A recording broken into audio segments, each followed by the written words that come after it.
O Senhor esteja convosco. Ele está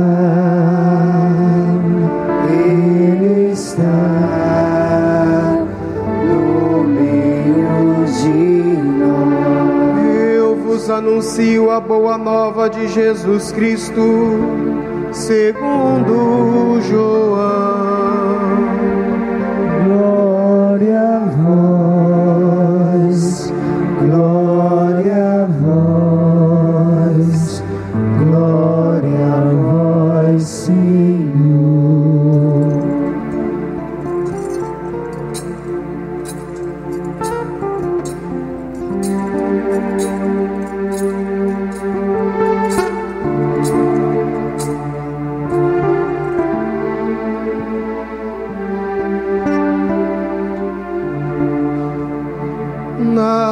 Naquele tempo,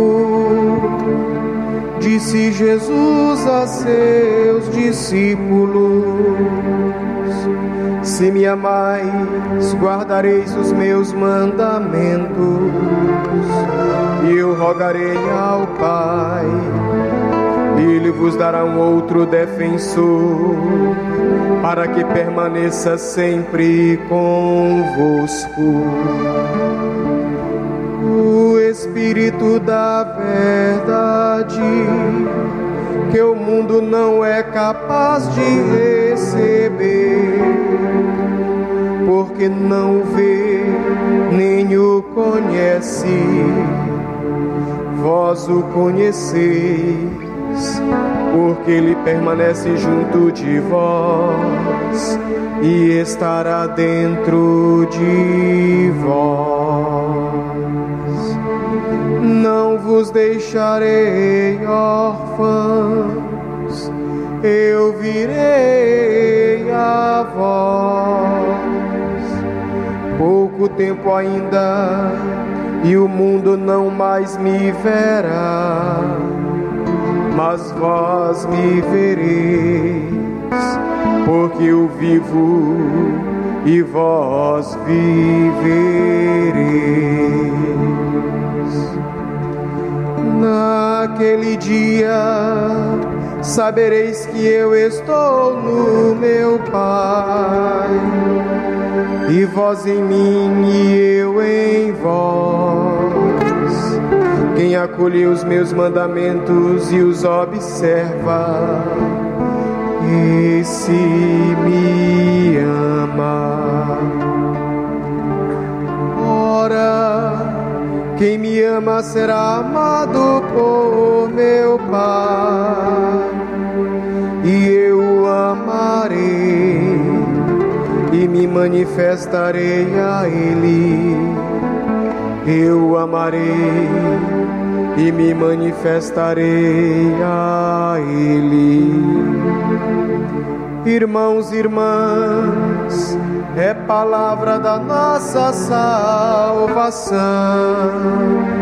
Glória a vós, glória a vós, glória a vós, Senhor.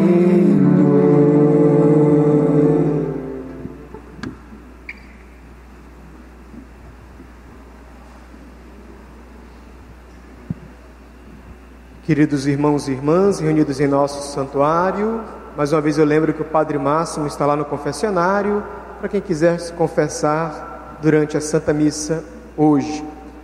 Hoje nós estamos celebrando o 6º domingo da Páscoa, esse tempo que nos fala da morte e ressurreição de Jesus, tempo mais solene da nossa igreja, do nosso tempo litúrgico, podemos assim dizer. As leituras nos colocam em sintonia com as primeiras comunidades, com os apóstolos que estão expandindo o cristianismo na pregação carinhosa e perseverante de Jesus como Cristo e Senhor vencedor da morte.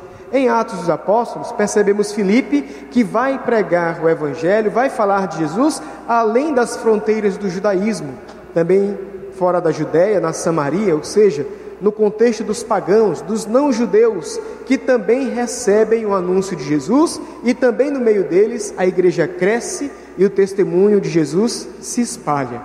Tanto é que também Pedro e João, grandes expoentes do anúncio no judaísmo, vão visitar as comunidades que estão nascendo no contexto não judeu, para também confirmá-las na fé, mostrando que a fé em Cristo Jesus supera qualquer barreira étnica, de raça, de cultura. Seguir Jesus Cristo extrapola quaisquer conceitos ou preconceitos humanos. E assim, na força do Espírito Santo, a pregação avança como no tempo de Jesus. A pregação da palavra dos apóstolos é acompanhada por sinais, milagres e prodígios que acontecem no meio, no contexto daquelas comunidades que vão ouvindo e aderindo à palavra de Jesus. Outro destaque desse texto é a força do Espírito Santo, que age nos apóstolos, age nas comunidades judaicas e também age nas comunidades não judaicas que estão recebendo a pregação. O Espírito é símbolo da unidade. A igreja cresce em unidade, apesar de meios e culturas diversas. Também nós somos convidados, desde o nosso batismo, a sermos anunciadores. Não só o padre, a freira, o ministro, a ministra, todo cristão batizado é consagrado uma testemunha, um anunciador de Cristo Jesus. E o Espírito Santo nos acompanha nessa missão.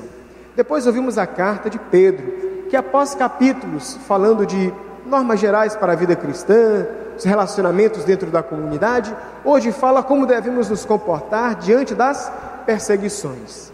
No contexto das primeiras comunidades, o cristianismo era aceito, mas também era muito perseguido, sobretudo pelas autoridades, pelas pessoas que se sentiam incomodadas com a pregação que desestabilizava as estruturas, que pregava o amor e não a segregação, que pregava a partilha contra qualquer tipo de acúmulo, que insistia na justiça em detrimento das injustiças que aconteciam no meio social daquela época.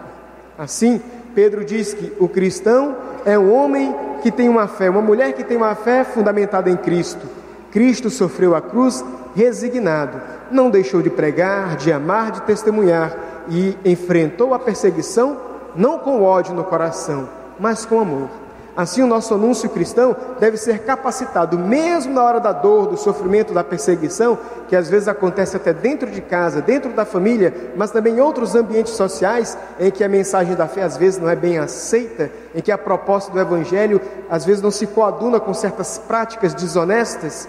Mesmo nesses meios, nós temos que ter, como diz o Papa Francisco, a alegria do Evangelho, de falar de Jesus, de sofrer as perseguições sem perder o amor, sem perder a ternura, sem perder o objetivo. Falar, pregar, anunciar, testemunhar Jesus. No Evangelho, Jesus continua o seu discurso de despedida. Percebam, está próxima a hora da paixão, da morte na cruz. Ele já anunciou essa morte para os discípulos, que ficam, claro, com o coração atribulado. Alguém que eu amo vai partir, eu não sei bem como isso vai se dar. O coração deles fica inquieto. E logo mais à frente, também, além da morte, eles iriam experimentar a traição de Judas e a negação de Pedro. Dois eventos que também iriam comprometer a fé daqueles homens. Por isso, Jesus, no carinho de alguém que prepara seus amigos para um momento difícil, em que serão sacudidos, faz o discurso da despedida ou do consolo, dizendo, entre outras coisas, se vocês me amam, vocês guardarão os meus mandamentos. Como viver nas tribulações, nas dificuldades, nos sofrimentos na vida?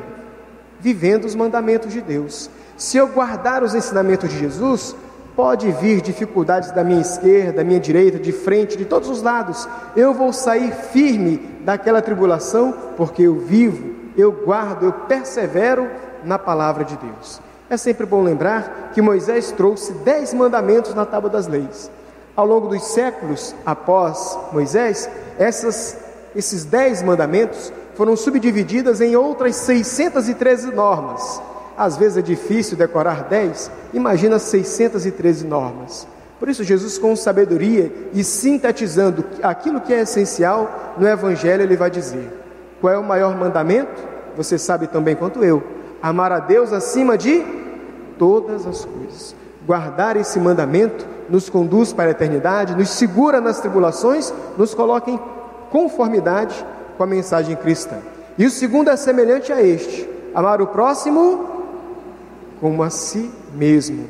amar a Deus e amar os irmãos, se de todo o Evangelho conseguirmos viver essas duas perspectivas, nós seremos felizes e, de fato, com concretude de gestos, testemunhamos que amamos a Deus. Porque nós que temos nossas experiências de amor na família, na amizade, nos relacionamentos diversos, você sabe tão bem quanto eu que amor não é teoria, não é palavra jogada ao vento. Amor é gesto concreto. Amor é atitude. Quem segue Jesus também tem atitudes do Evangelho. Amar a Deus, amar os irmãos, perdoar, partilhar, engajar-se, comprometer-se na igreja, trabalhar por um social mais justo e mais fraterno. Segue o texto e Jesus promete um dom. Eu vou para o Pai, mas vou enviar um outro defensor, um outro consolador. Quem é este outro que Jesus promete? O Espírito Santo. O Espírito da verdade, que após a subida de Jesus para o Pai, vai continuar na igreja, como vimos na leitura de Atos dos Apóstolos há pouco, que eu falei. Esse Espírito continua inflamando a igreja no anúncio, no seguimento de Jesus, fazendo a igreja avançar apesar das dificuldades. Esse texto nos mostra como a ação de Deus na Bíblia, no Evangelho e na vida da igreja se dá de forma trinitária. Pai, Filho e o Espírito Santo agem no mundo para nos conduzir à eternidade. O Filho reconhece: eu e o Pai somos um, eu fui enviado pelo Pai para estar entre vocês, e eu vou mandar a vocês o Espírito Santo. O Pai, o Filho e o Espírito Santo, comprometidos com a nossa salvação, com o nosso bem, com a nossa humanidade. A nossa resposta de amor, de quem se deixa seduzir e cativar por Deus, não pode ser outra, senão: assim como Ele me ama, eu também quero amar a Deus acima de tudo e amar o próximo como a mim mesmo. Para fechar essa reflexão, não posso deixar de mencionar o nosso Papa Francisco, que visita para a Terra Santa, a região de conflitos, de dificuldades culturais, religiosas, por séculos, uma região conturbada, para ser um mensageiro, para dar um testemunho fraterno da paz que Jesus nos traz. Vamos rezar pelo nosso Papa, vamos rezar pela nossa igreja, que assim como ele, também nós, seja num ambiente agradável, seja num ambiente de conflito, possamos testemunhar a paz que vem do ressuscitado. Em nome do Pai, e do Filho, e do Espírito Santo.